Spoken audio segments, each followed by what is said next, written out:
back, everyone. With me now from MEMA, or the Maryland Emergency Management Agency, is its Executive Director, Richard Muth. Thank you so much for coming in. Lisa, thank you You've for having been me. very busy over the last Yes. several days. Yeah. So what is the latest in terms of what we're expecting here? I know we've declared Maryland a state of emergency Correct. already. Yeah, we did a declaration of emergency yesterday. The governor, talking with the mayor of Ocean City, they decided to evacuate Ocean City as of yesterday afternoon.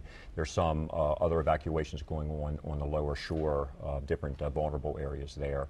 So right now we have the Emergency Operations Center is fully staffed with all the state agencies. We have the Federal Emergency Management Agency in there with us.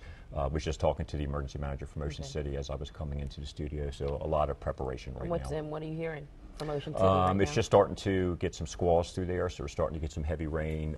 They're very concerned about the tides coming in and also the amount of rains. So it's going to be a very anxious couple hours. There's some other areas that you're keeping a close watch on. Cecil County is a vulnerable area. Yeah, Cecil County has, of course, have gotten a lot of rain recently, and they're in a path today where they could get a lot of rain also. Where that becomes problematic is when you start having urban flooding, the road floodings and that type of stuff. So it's not so much a tidal thing as it is a rain issue for them. Okay, and in Baltimore County, Middle River, Bowley's Quarters, another vulnerable area. Yeah, absolutely. Anybody that's on the waterfront of the bay should pay real close attention to this storm. Okay, and that means Annapolis, areas around downtown Baltimore, where the harbor. Correct. Okay. Correct. You're keeping an eye on all of that. St. Mary's County, all those areas, yes, we are very closely. Tunnels and bridges throughout the state. What's the concern there? I think the major concern we have with the large bridges, of course, is wind restrictions. So once the Bay Bridge gets sustained winds above 55 miles an hour, they will shut down that to all traffic going either way. Same with the Francis Scott Key Bridge. The tunnel should not be too much of a problem as far as they go. So once again, it's more of a wind factor there. So we will have a period probably of 5 or 6 hours when the bridges will not be accessible. All right. And what are you hearing from BWI? BWI is shutting down. They're not taking in any flights coming from the south, and they're still there. But I think you'll find them shutting down totally within the next couple hours. Okay. Amtrak and our local Amtrak subway has shut down totally going northeast, so they're not running.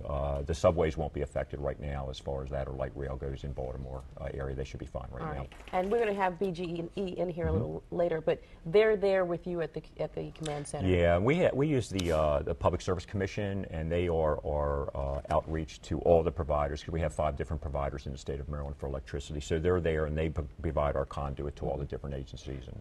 Okay, what do you want people to do? What do you want them to keep foremost in their mind as this storm is about to approach their areas? I think one thing is it's a very large storm. We look at Isabel when it hit, and Isabel was only a tropical storm when it hit us. So we're realizing that this, when it comes, it's still going to be a hurricane. So it's a much stronger storm, a much wider storm.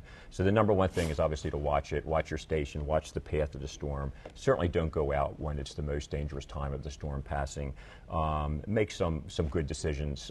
Stay at home, protect your family, get all the loose things you have in your yard in. Take care of your pets, making sure they're safe, and just some good common sense. I think, stay in for the next 12, 15 hours, and then it'll be safe to return out again. Okay, and you've got, like you said the local police, they can respond until it's no longer safe. Yeah, well, any first responder, when it gets to a point where they will be in danger going out, they will stop until it's safe to return again, and maybe an hour period or whatever. That's one reason why we evacuated Ocean City, because they can't respond. But the National Guard, is that? National Guard is with us, as all the other state agencies are, and we're prepared and ready to respond. All right. Go get all the coffee you can get. Yeah, a lot of coffee. Thank you. We'll be back in touch with you. Good luck with everything, and thanks for coming in. Thank you very much.